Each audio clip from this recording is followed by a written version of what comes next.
This is Jarrod Horak, and this is my latest Kentucky Derby 2024 contenders video. And in this video, I'm going to give out 3 live long shots for the Derby. If you're interested in reading my Kentucky Derby and Kentucky Oaks reports, head on over to todaysracingdigest.com. When you get to their front page at the top near the left, you're going to see a Kentucky Derby tab. Click that tab, and it will take you over to the Digest Derby page. And there you will be able to read all of my weekly Oaks and Derby reports. Every Monday, I update the Oaks. So I updated that one on April 22nd. And on April 23rd, I updated the Derby. You can find those at todaysracingdigest.com on their Kentucky Derby page. If you're interested in purchasing the complete digest Kentucky Derby Day edition, Churchill Downs, Saturday, May 4th, 2024, you'll find that at todaysracingdigest.com, Kentucky Derby Week. You'll get past performances, analysis for each race. You're going to be getting wagering strategies, pace report, performance ratings, jockey and trainer stats, and much more. So go on over to todaysracingdigest.com for more details. And if you're interested in purchasing my Kentucky Derby Day full card, that will be available at todaysracingdigest.com. Also available on my personal website, therunawayhorse.com, on my sales page. I do the Kentucky Derby full card each year, Triple Crown Series full cards each year.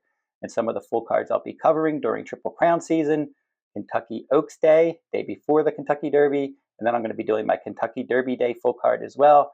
For the Preakness week, I'm going to be doing Black-Eyed Susan Day full card, day before the Preakness, and then Preakness Day full card on May 18th.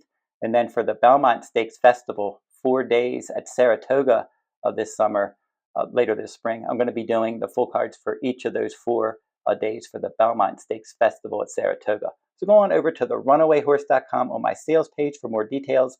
And now we will get into the 3 live long shots for the Kentucky Derby. And I'll go in alphabetical order, and I'll start with domestic product. I think this could be a live long shot in here for trainer Chad Brown. Practical Joke is the sire. Painter is the damn sire. He's run 5 times, 2 wins and a second. And he had some mixed results as a 2-year-old. He was 5th in his career debut at Saratoga, and then he broke his maiden at Aqueduct second time out. Ran in the Remsen Stakes, didn't do much there. He finished 7th after stalking the pace. And his 2 starts this year were good, but it's tough to get a gauge on those races just because the paces of both of his races this year were very slow. He was in the Holy Bull Stakes, and in that race on February 3rd, the pace was very slow there.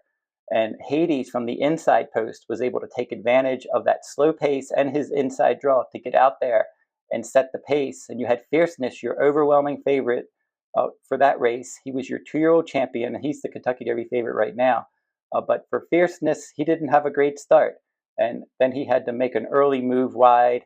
And Hades had everything his own way down on the inside. And he was able to turn away Fierceness. And then Domestic Product rallied to finish second there. So that was a nice effort in that slow early, fast late event. And then he came out of that Holy Bull to run in the Grade 3 Tampa Bay Derby. That was on March 9th. And he was able to win that one. And that one was another one. Slow early, fast late event. They were going very slow. He was stalking the pace. And he showed a nice kick to win that one. So in back-to-back races this year, he showed a nice kick closing into slow fractions to run well. Now, the Kentucky Derby is going to have a different race shape. Most likely, you're going to have a quicker pace. And for this horse, he hasn't run since March 9th. So he's had to have multiple workouts to get him ready for the Derby. They thought about running him again. Chad Brown decided no, he wasn't going to run him again. He was going to bring him in fresh for the Kentucky Derby.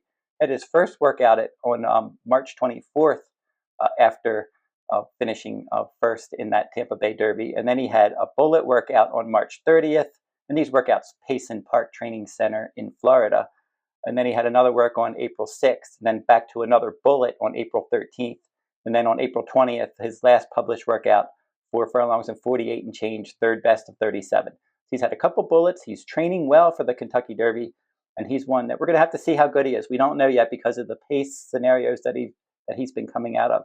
But I like the fact that he's run so well despite a lack of pace in those races.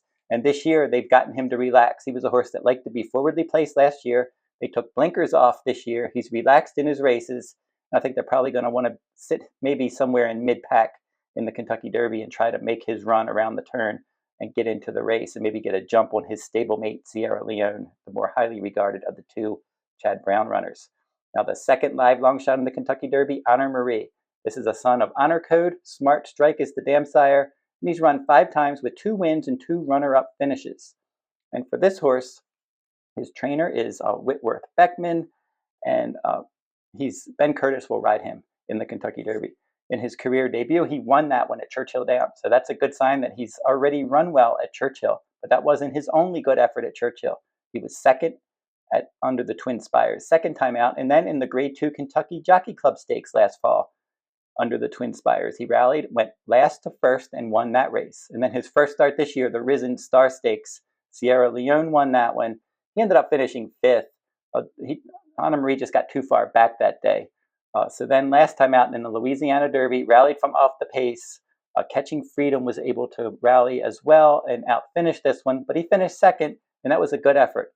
So now he's back on track and coming back to Churchill Downs, and he's one that could certainly make an impact in the Kentucky Derby. He's worked twice at Churchill, and in April 7th, 4 furlongs and 47.80, third best of 36. Then he had to work out on April 14th, 4 furlongs and 48.80, 24th best of 77. So look for him to try to get involved from off the pace. I can definitely see him at least hitting the board in the Kentucky Derby. And then my third live long shot is Stronghold for trainer Phil D'Amato. This is the son of Ghost Sapper, and Jimmy Creed is the dam sire, and he's been on my Kentucky Derby list all along. I've always liked this horse, and he's been running in Southern California, but he does have experience at Churchill Downs. Second in his career debut at Ellis Park, and then in his second career start, Churchill Downs maiden race, he was able to win that race. And then he came out to the West Coast, the Grade 3 Bob Hope Stakes. He was second there, second in the Los Al Futurity.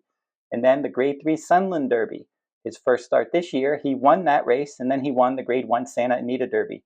Antonio Fresu rides him well. He's got good early pressing versatility with that good tactical speed, and he's just always in the top 3.